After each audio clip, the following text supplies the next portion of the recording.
So check this out.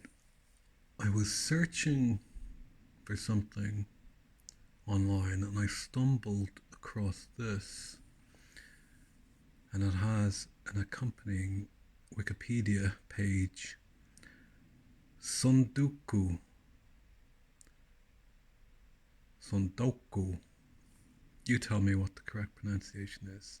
It's a Japanese word and it refers to the phenomenon of acquiring reading materials but letting them pile up in one's home without reading them.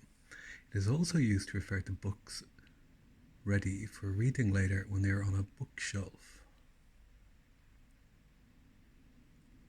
To pile things up ready for later and leave. Dokushu, reading books. As currently written, the words combine the characters for pile up and the character for read. There are suggestions to include the word in English language and in dictionaries like the Collins Dictionary. The American author and bibliophile A. Edward Newton commented on a similar state in 1921. And then there's a few references that are all very recent of, there's a Japanese word for books. Are you a book hoarder? The art of buying books and never reading them. I definitely do this. It's funny though, they're like 2017, 2014, 2014. You'd think there would be an older reference in there to some Japanese novel or something that talks about it. But it's funny looking at this. There has to be something that overlaps. This concept overlaps with feng shui, which I know is Chinese. But it makes me think, if you have a pile of books like this that haven't been read, it's like unprocessed information and energy sitting in your room. And everything triggers a connection to everything else. And you pile them up without actually putting the work in to process it. It's like this little visual reminder of a tower being built to God or your own mind. It's funny though. Tsundoku. Okay, you say it's not that funny, but seeing that picture and then right on my desk are all these books. First of all, a 1960s concise Oxford Dictionary and modern English usage. The point is to get a record of the meaning of words before they change the meaning. Of course, it'd be preferable to have something that was 19th century or pre World War II to get all the correct meanings of the words, you know, man, woman, cat, dog, mouse, etc. But that's 1960s, so it's pretty good. It's nice and politically incorrect. What else haven't I read? We have The Daedalus Occult Reader, The Garden of Hermetic Dreams, edited by Gary Lachman. It's a like compilation of stuff that's out of copyright so they can print it for profit. Interesting short stories and extracts of stories. Gary Lachman is weird. He was famous for playing with Blondie in the 70s, and then in recent years he started writing all these occult books about everyone from, like, there's Ouspensky and Madame Blavatsky and Aleister Crowley, and I've read a whole bunch of them. They're interesting. He sort of aims between the sort of average reader and while still tantalizing the occultic. Uh, the Blake, the Blake book I have actually read. Um, a good compilation. I was looking through it, Blake's drawings and looking for quotes, etc. But I'm not currently using it, so it should really go back on a shelf. Then let's have a look at this one. The Essential Rudolf Steiner, which I was reading bits of. It's a collection, I think, of like 4 or 5 of his main texts. Hadn't finished reading it. I should finish it, as it has been borrowed from a certain library service. Alchemy and Mysticism. I was reading that last year and lots of nice pictures. Didn't actually finish it, so it's a good book to leaf through as well. You know, the Book of Enoch. I was compelled to want to read that for myself. I read bits of it. Didn't finish it. Don't tell me what happens. You know, it's quite far out. People would argue whether it belongs in the Bible or if anybody should read it or if you should rewrite it for a science fiction movie. The Inner Chapters. This is Wang Zhu and like a modern translation by A.C. Graham. I was really interested in getting that, but I struggled to get into it. I looked at bits of it. That's something I have to give my attention to. So it's waiting there, unprocessed information, unprocessed knowledge. And then this Porteous by John Cowper Powys, maybe one of his most famous novels. I've read most of his novels, and then this was always considered as like his real masterpiece, and I still have not read it. I've read the first couple of chapters, and like it's the perfect book for a winter's evening to read. But you know, there might be something new on Zero Hedge, so one gets distracted as the brain rots into attention deficit disorder. And that book was out of print for a long time, and some of his stuff has gone in and out of print, and I think he's kind of gone in and out of popularity. He's someone who deserves their own 3-hour documentary, but it's sitting there leering at me to be processed and then placed on a bookshelf. Then we have Liber Novus, the Red Book by Young, which I've read bits of, and a good book for dipping into. And it is a bit like, you know, Jung's Gnostic text, or where it's like a combination of like automatic writing and writing out his dreams and a weird mashup of mythology and Bible and archetypes and dream states, which is all fascinating. But when you look at it, it does make you think that this is a type of book everybody should be doing for themselves as their own dream book, journal, drawings, sketches, writing. Like the original format Jung did, I think, like watercolor pictures and paintings with the text. But this version, and it's kind of faux leather, red leather, is just the text. I think there was another version that included some of the pictures, like a large format one. Again, I have not fully read it. Prometheus Rising, let's see. Prometheus Rising, Robert Anton Wilson. I have actually read that, but I've taken it off the shelf to look at. Um, Very interesting.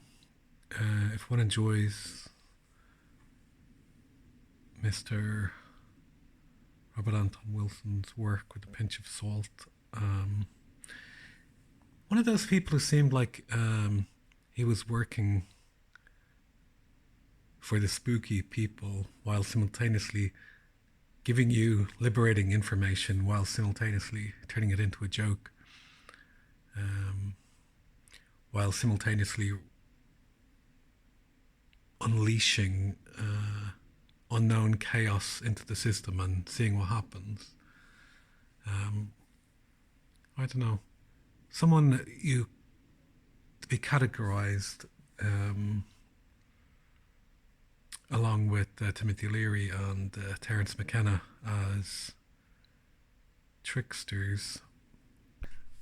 What I always find really fascinating about Robert Anton Wilson is that he actually lived in Ireland, I think, in the 90s, or maybe the 80s into the 90s, and then moved back to America, and then he died, I think, in the early 2000s.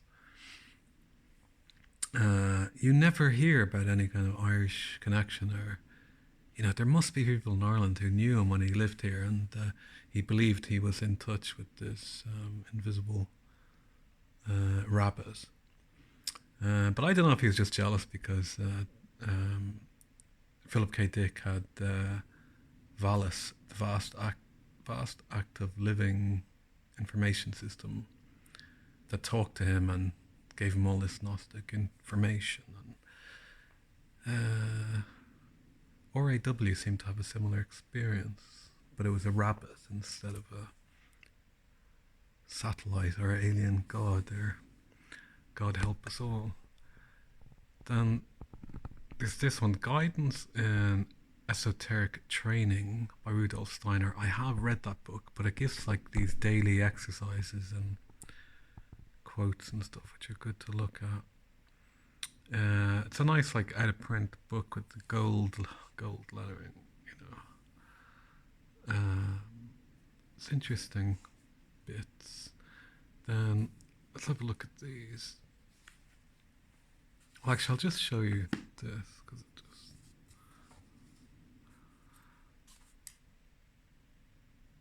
Now this is a library book, and I'd be highly suspicious that this would go in the bin. So I wonder, should I keep this as? Would keeping this be liberating it? Would it be saving it from the bin? As I know for a fact that the libraries chuck out a lot of stuff.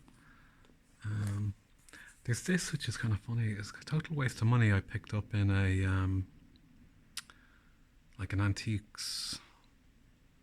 It's pretty silly.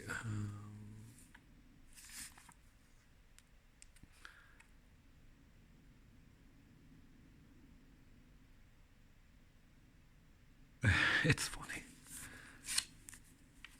It does have a separate section on dreams. So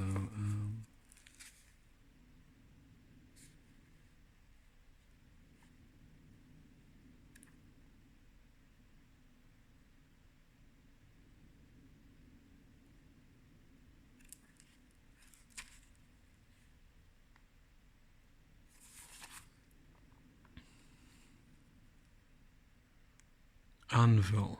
To dream that you hear the sound of the anvil is a good dream.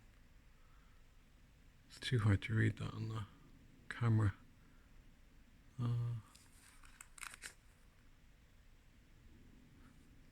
And then the other one, the most recent one I bought, just hard to see, but I was thinking, well, let's have a look. King Arthur and the Knights of the Round Table. It's really beautiful. Actually, there, I bought that at the Doris Ashley, illustrated by Arthur A. Dixon. I bought that at an antiques fair. It's just a children's book with the story, but it has beautiful color panels. This is from the 1920s. This book, And I just picking it up, I couldn't resist it. It was like a talisman or something, and I should read this. I may do something dedicated to this because I think there's some kind of power to this.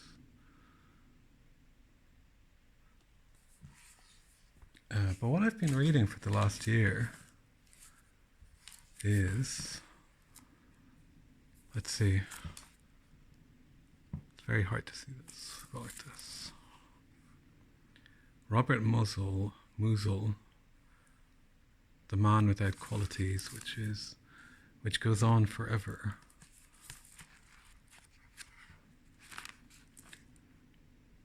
The funny thing about this book is it keeps talking about pseudo-reality. I thought that was quite funny because I keep hearing, well, recently I keep hearing John Waters using the phrase pseudo-reality, and I've been trying to read this book for the last year, which is like over 1,000 pages.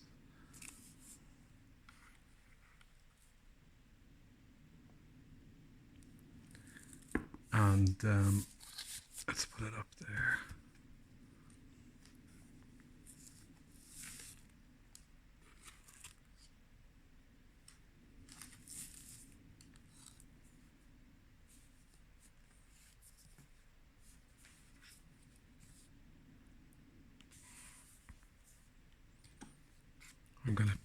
I'm playing with Lego for the moment. Let's see.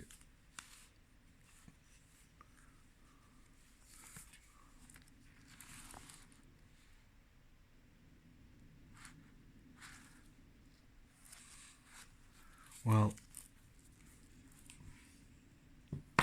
The Man Without Qualities. I was just looking for a kind of screensaver when I was going to mention something, but it's very awkward.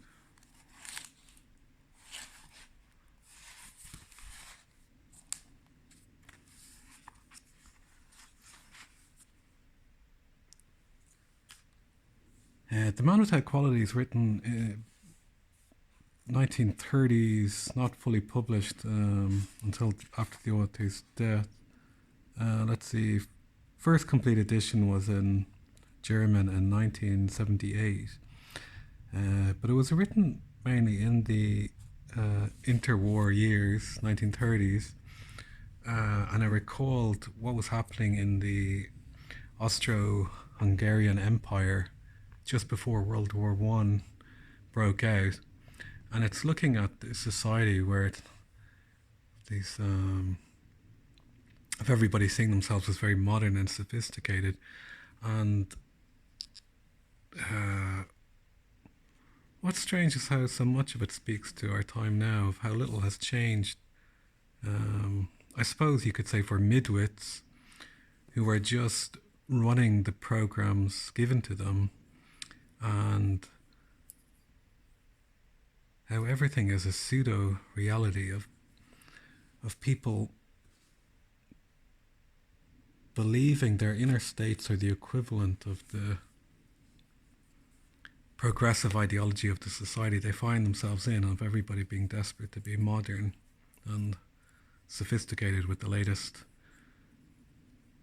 ideologies and scientific discoveries and what nature is, what is left of spirituality in the face of the Industrial Revolution and the burgeoning technocratic systems, and how so many people are utterly hollow, merely running the programs of the society systems around them, like a culture of hollow men and golems and so on and so forth.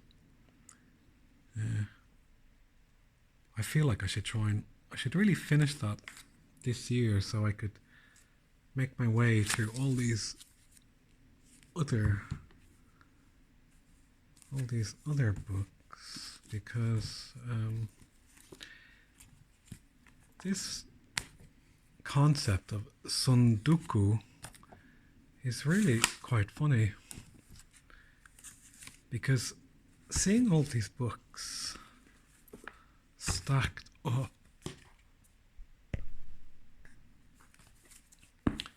really does make one think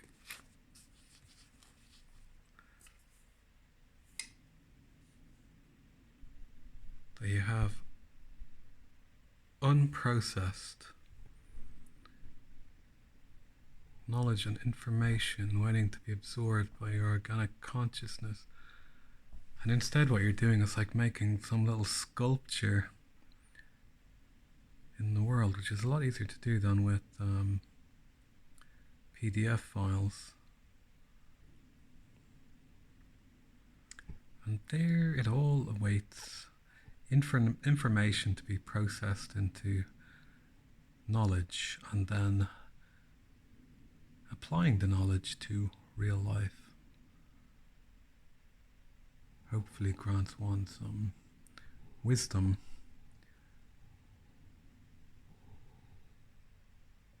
in this society of pseudo knowledge we find ourselves in on a quest.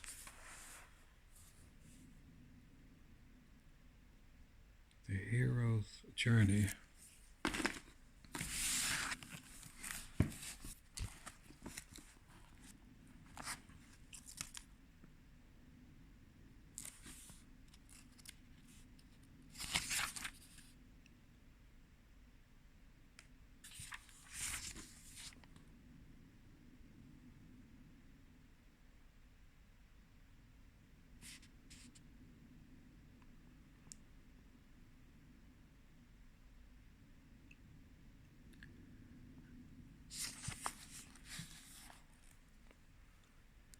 And so the encounter ended on a conciliatory note. When he left, Schwung even assured Ulrich that he might count on his father's friends in case he should still decide to take up an academic career. Agatha had listened wide-eyed, contemplating the uncanny final form life gives to human beings. It was like being in a forest of plaster trees, she said to her brother afterward. Ulrich smiled and said, I'm feeling as sentimental as a dog in moonlight.